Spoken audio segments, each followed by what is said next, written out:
Hey, everybody, welcome into the podcast. We've got another special bonus episode. You know, it's the beginning of fall. We're getting into the season that Brad and I love so much, American football. American football. Brad, are you more of a college football guy or an NFL guy?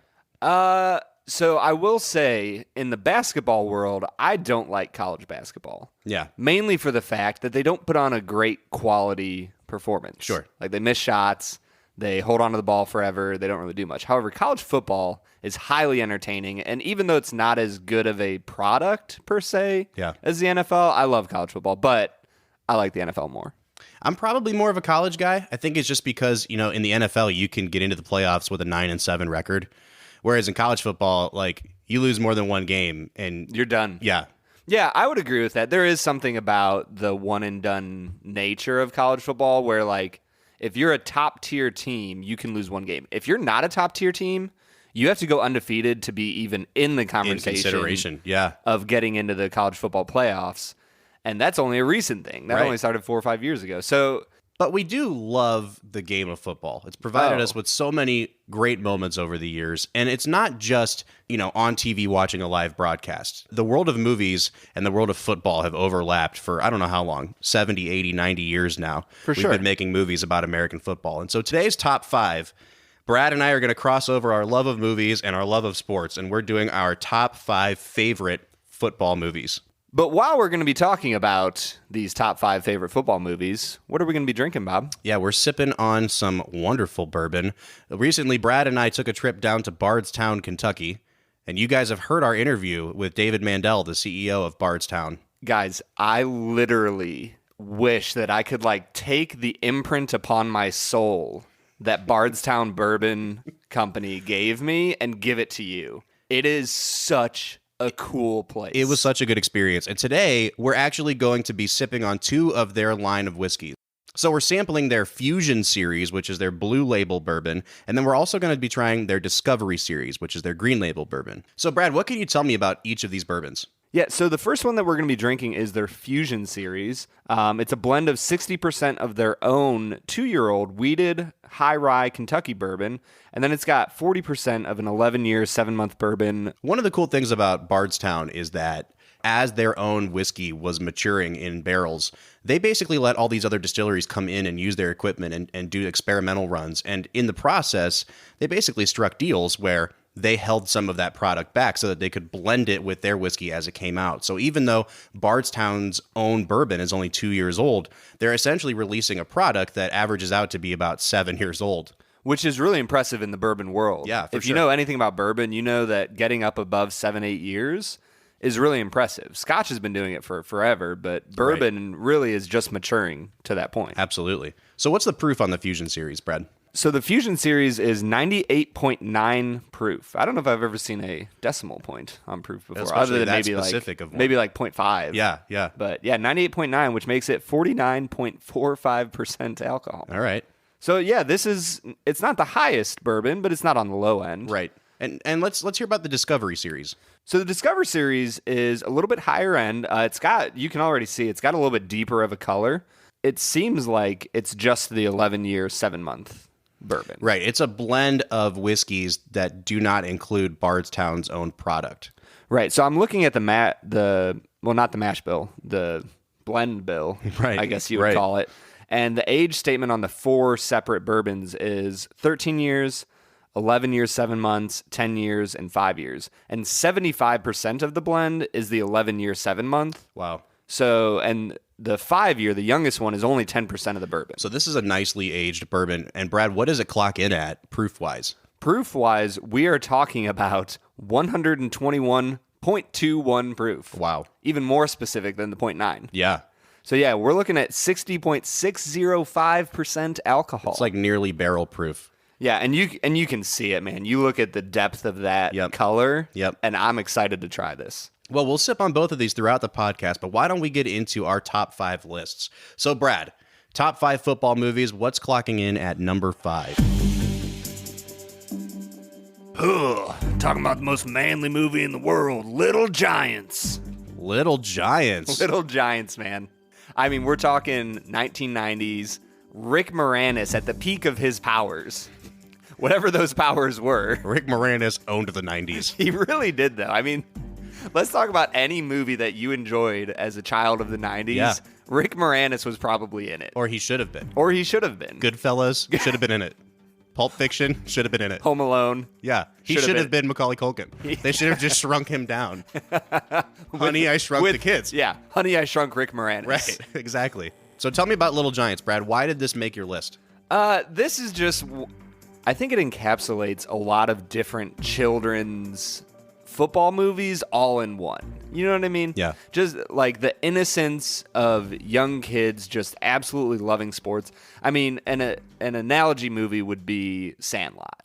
And I would say Sandlot is the better movie. But like along those vein of movies, if you want to talk about a great movie about kids playing baseball, you go watch Sandlot. Yeah. If you want to talk about a great movie about kids playing football, you go watch Little Giants. You can't beat it. Disney really had this like sports movie formula in the early 90s that they were just, I mean, they were cranking them out, man. It was Angels in the Outfield. It was Little Giants. It was Mighty Ducks. It was Cool Runnings. And I don't know if these are all Disney, but there were just a ton of kids sports movies.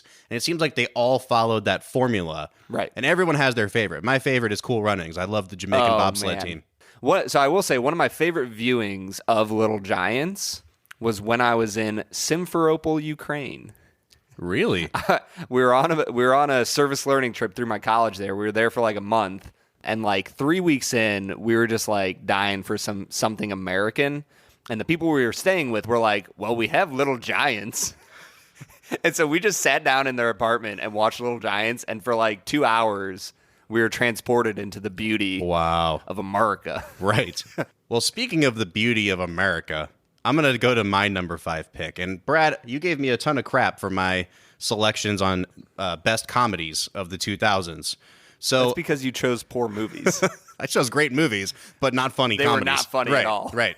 I totally misread the topic. So for my number 5 football movie, I went back to the well of really dumb, really funny comedies. Oh, yeah. And I chose the 1998 Adam Sandler classic, The Waterboy. I absolutely love that movie, and I'm just going to say right now, it's my number 4. Oh, all right. So we've knocked out 5 and 4. Yeah, we're talking about the same movie for both of us here. The Waterboy is truly not only one of the best football movies. It's just a brilliant comedy. It's well written, it's interesting, and most importantly, I just die laughing throughout that entire movie. One of the things that I actually really like about The Waterboy is that, I mean, it's obviously played for laughs how hard Bobby Boucher can hit people. Right. But it's one of the only football movies, and if you really like think about it on a serious level, it's one of the only football movies that actually deals with how hard human beings are getting hit on the football field. Yeah. And I think back to this movie a lot, and I think back to, there's a really raunchy comedy from the early 2000s called Not Another Teen Movie. Yeah. And that movie has a football flashback that's even funnier than The Waterboy. But what I love about this movie is that it really deals with just how hard Adam Sandler can hit a human being flying through. And it's not just limited to football players. It's his college professors when they make fun of his mama. Mama's wrong. Mama says alligators are so ornery because they have all them teeth and no toothbrush. All right. Let's hear what Mama has to say on the subject. Mama say that happiness is from magic rays of sunshine that come down when you're feeling blue. Well, folks, Mama's wrong again. No, Colonel Sanders, you're wrong. Mama's right. Mama's right. Something wrong with his medulla oblongata.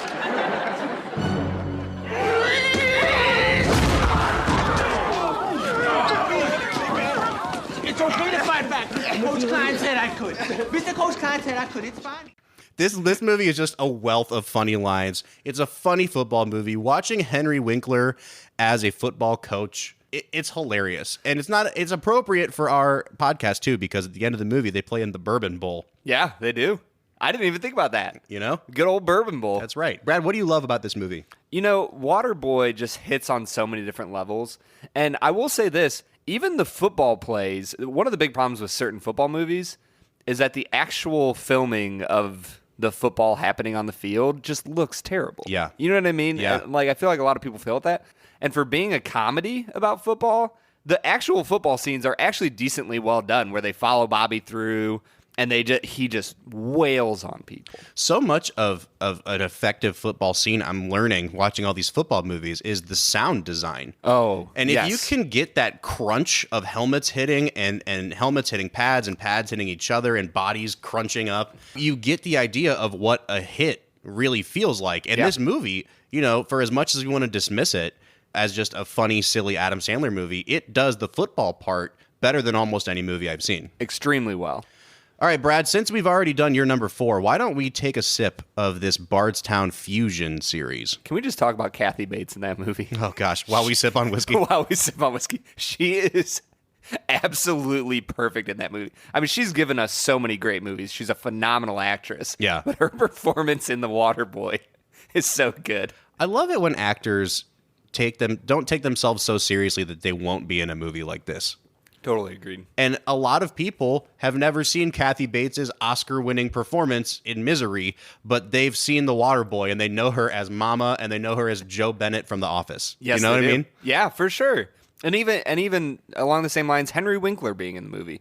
Henry Winkler is a gem. He is so funny in all the things that he does.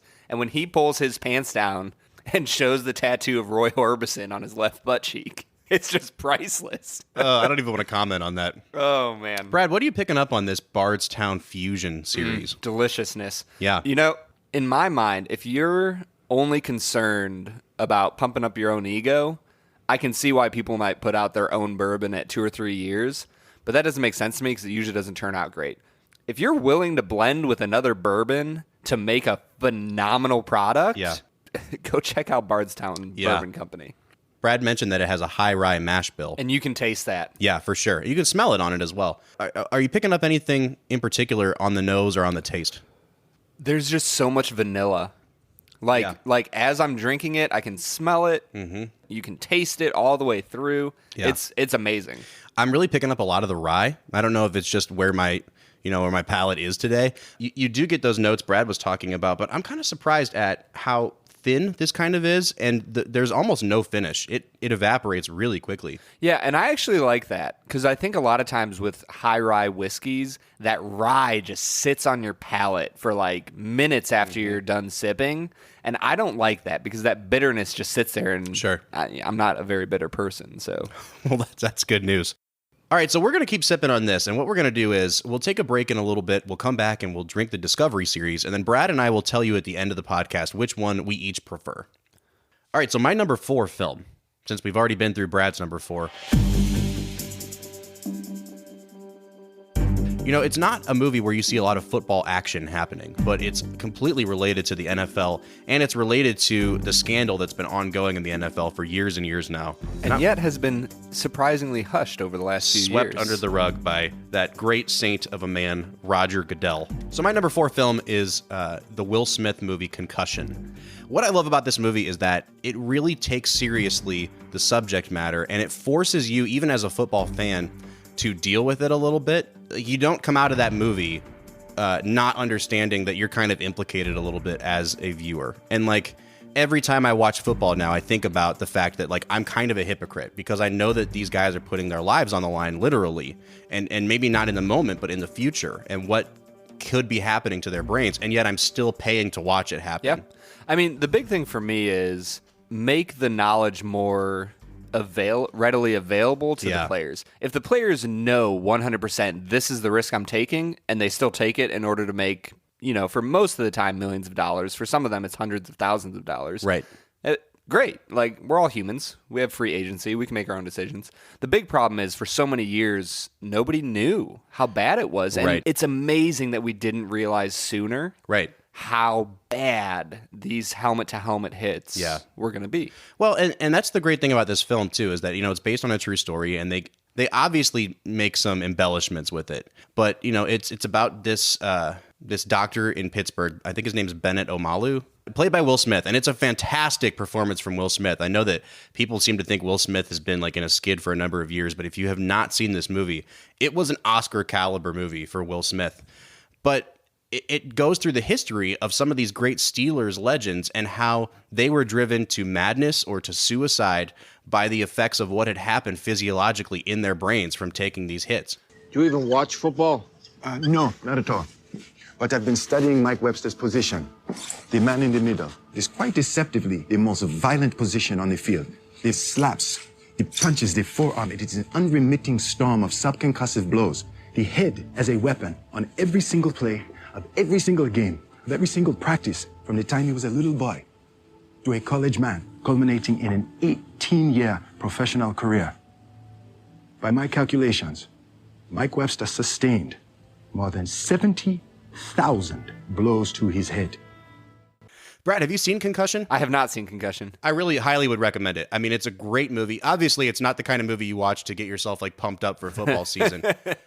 But all around, September 1st, I'm watching Concussion. But all around, it's well acted. It's worth viewing. And I think that, you know, if we're going to continue to deal with this topic in America, then we all need to be a little bit more educated about it. And I think this is a good way to introduce yourself to it. But Bob, we're not going to deal with it because nobody talks about That's it not the anymore. American way. It's not the American way. We swept it under the rug. Yeah, gosh. It's all okay. Brad, let's do your number 3. Number 3.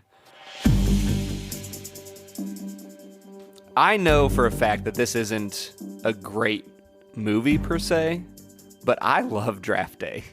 Draft Day Because with I'm Kevin from Costner. Because I'm from Cleveland, and the fact that the Cleveland Browns can be the primary focus of an entire movie, Yep. I absolutely love it. This is essentially like the major league of NFL movies, and they both deal with Cleveland sports. And Yep. they're both dealing with Cleveland sports because the Cleveland sports team they're dealing with, in reality, was awful at the time. The movie emulated real life extremely well, but even beyond that, I mean, I think it was a well-made movie. It wasn't a perfect movie. There was struggles throughout. It was kind of cliche, but overall, it's about Cleveland, and I absolutely loved it. Well, that's the thing, is like, you can't make a sports movie and then not expect to like the movie that's about your preferred real life team. Exactly. It's like it's just a cool story, and I love the movie. That's awesome, man. What about you, Bob?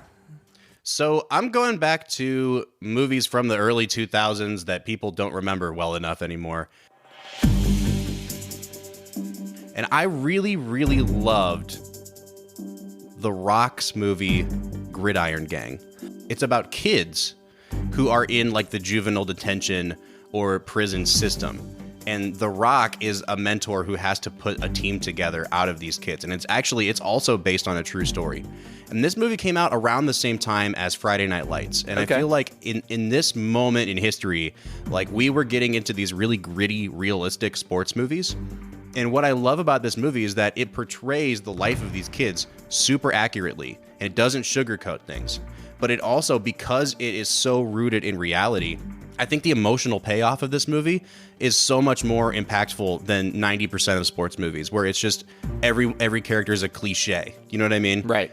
And this is when The Rock really started to be taken seriously as an actor. You know, he wanted to be called Dwayne Johnson now. Yeah. And, you know, we had seen him in movies like The Mummy Returns, The Scorpion King. So he had done some of these movies where people recognized that he had like a charm and a charisma, but he hadn't really done any serious acting before. And this was the first time that he kind of made me sit up in the theater and go, oh, okay, I can go with this guy in a dramatic turn. Yeah. Because he wasn't winking at the camera. Like he wasn't flexing and reminding you that he was a WWE wrestler. Right. He really had acting chops. And this movie, like, I went with him the whole movie.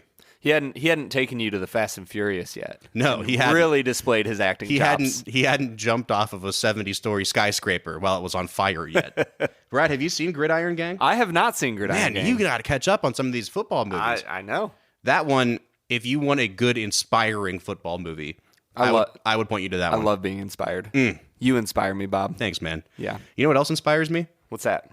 Bardstown Bourbon Company. Dude, they really do, though. How was that segue? Did you like that segue? That was a great segue. Thank you. Guys, they're so cool. Go check out Bardstown Bourbon Company. Let's drink this Discovery Series, the green label. Now, this is the 121 proof, and I think you can smell it right off the bat. It has notes of roasted nuts. Does it now? This is according to their press materials. According to their press materials. So get ready to have some roasted nuts, Bob. All right, let's take a sip. Man, that's good. Wow. Ooh, that's got a lot of smoke behind it. Yeah, that's really interesting. It's not smoky in the Scotch sense, but there's still a lot of power behind that bourbon. Char. It tastes like char. Yeah, and the high proof, you can taste it, but it doesn't hit you too hard going down, which I think is the problem that a lot of high proof bourbons have, or whiskeys or anything. When you have a high proof whiskey that's of a lower quality, the burn isn't in your mouth, the burn is in your throat. Yeah. And I just don't enjoy that as much. No, and I think what really helps balance this out is how long that the blended whiskeys in this have been aged. Yes. It's not like it's 120 proof and only 2 or 4 years old. I mean, some of this is 11 years old. Right, because the thing is, when a bourbon is that strong and that young, it's just the ethanol that's giving you the burn. Yep. Whereas when it's this old and aged well, it's not the ethanol giving you the burn, it's the char. Yeah. And that char just smokes and it sits in your mouth and on your palate, Yep. and it's delicious. From a flavor profile, this reminds me a lot of Elijah Craig. It's darker. It's a little thicker. I'm going to use the word viscous. It's viscous. Ooh, man, we haven't heard the word viscous in a long I've time. been avoiding it. It just has that smoke behind it. And I mean, if you heard our review of Elijah Craig, this reminds me a lot of that. Yeah. And I know, Brad, you were a little bit cooler on Elijah Craig than I was. But man, I am really, really digging this Discovery series. Yeah, man, it's really, really good. And the thing is, at the price point it's at, I really hope you'd be taking it. Yeah, for sure. I will say, as much as I am effusive in my praise for Bardstown Bourbon Company, you're going to be dropping about $60 for the Fusion series, which is the first one we tried, and you're going to be dropping like $110 to $120. Yeah. Which is a lot of money. It is a specialty bottle of bourbon. This is not something you'd pull out every day. Yeah.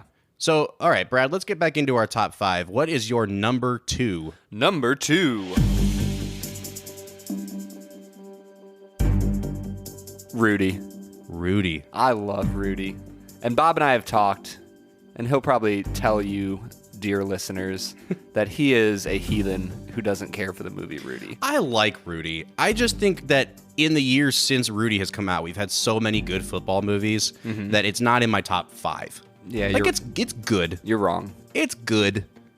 But the whole dramatic arc of the movie is that, Samwise Gamgee is not very big and he's not really fantastic at football, but hard work pays off and he makes like one tackle. Yeah. It's a tackle for loss. Good for him. And the thing is, I feel like of all the people in the world, I feel like you would appreciate that it's not necessarily the weight of the final action or the real world outcome. Sure. It's the personal weight that it carries for him and for his family and for his teammates I get that it. he's able to do that. I get it. It's good. It's a good movie. What do you love about it, though, Brad? I think the movie moves you emotionally in a perfect way. There's something about the movie where it starts with him in his house as a teenager, just adoring Notre Dame football. And I guess there's just something beautiful about the way it captures the essence of what it means to be a football fan. I think that's probably the biggest thing. And it captures the essence of being an ordinary person. Yeah. I think that's why it attracts people so much, is because it's not a movie about somebody becoming a superstar. It's a movie about a normal human being working his butt off and making the Notre Dame football team on the practice squad. Yep. And in his senior year, making one tackle. And let's be really honest, when you were 18 or 19 years old, if you had worked as hard as Rudy did, you probably could have made it on Ohio State's practice team. Sure. And you probably could have made it into one game your senior year and made one tackle. And that would have literally been one of the most important moments of your life, to realize that hard work does pay off. And it might not pay off in a college scholarship that pays for your entire thing and an NFL first or second round draft pick, and you're not going to make millions. But for the average human being, I think Rudy relates because they think, man, like if I worked hard enough, I could do that. Yeah. You're 5 feet nothing, 100 and nothing, and you got hardly a speck of athletic ability. And you hung in with the best college football team in the land for 2 years. And you're also gonna walk out of here with a degree from the University of Notre Dame. In this lifetime, you don't have to prove nothing to nobody except yourself. And after what you've gone through, if you haven't done that by now, it ain't gonna never happen. Now go on back. And I'll agree with you that what I love about Rudy is that it proves that you can make a compelling story out of something that on paper isn't that compelling. But then you say on paper it's not that compelling, so I'm not that interested in it. That's not what I'm saying. What I'm saying though is, this, like you said, this isn't a guy that set the world on fire with his football talent. And I think this movie really set the tone for every week when you watch College Game Day on ESPN and Tom Rinaldi gets up and does his tear-jerking story.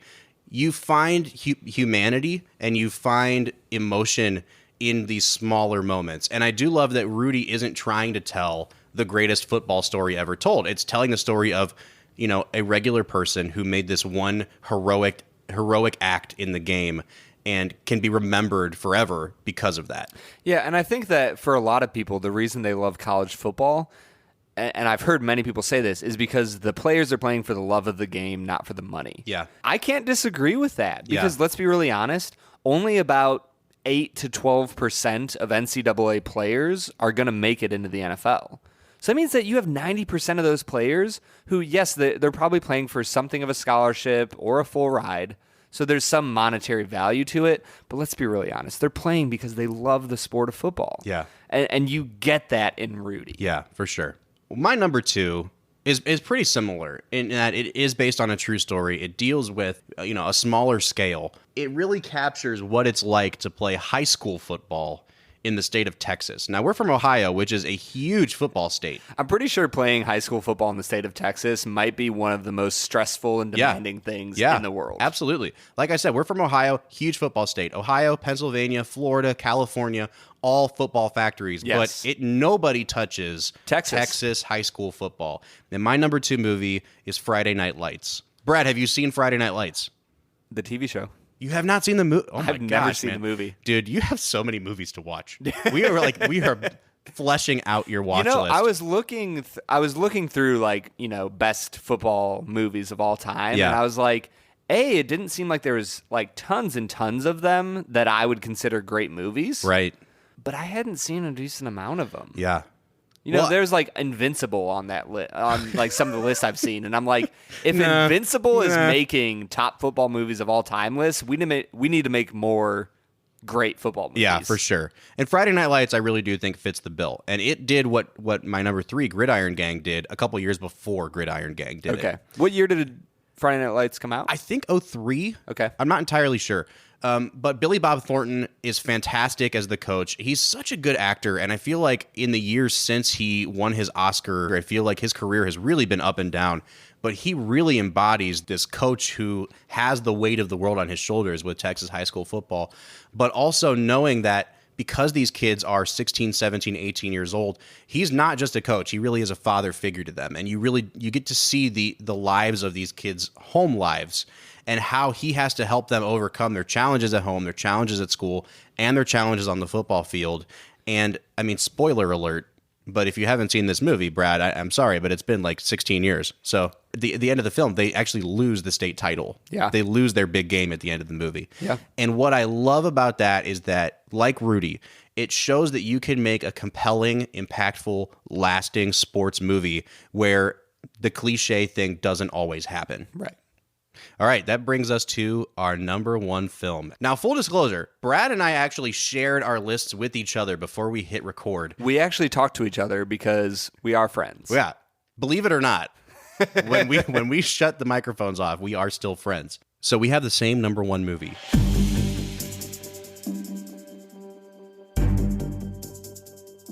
And I don't think that there's any argument that anyone can make in my mind that this is not the number 1 football movie of all time. Remember the Titans is so good. It's so good. You got to help me with dramatic build-up, man. You just undercut everything I was building up. Well, that's because I'm your good friend. That's right.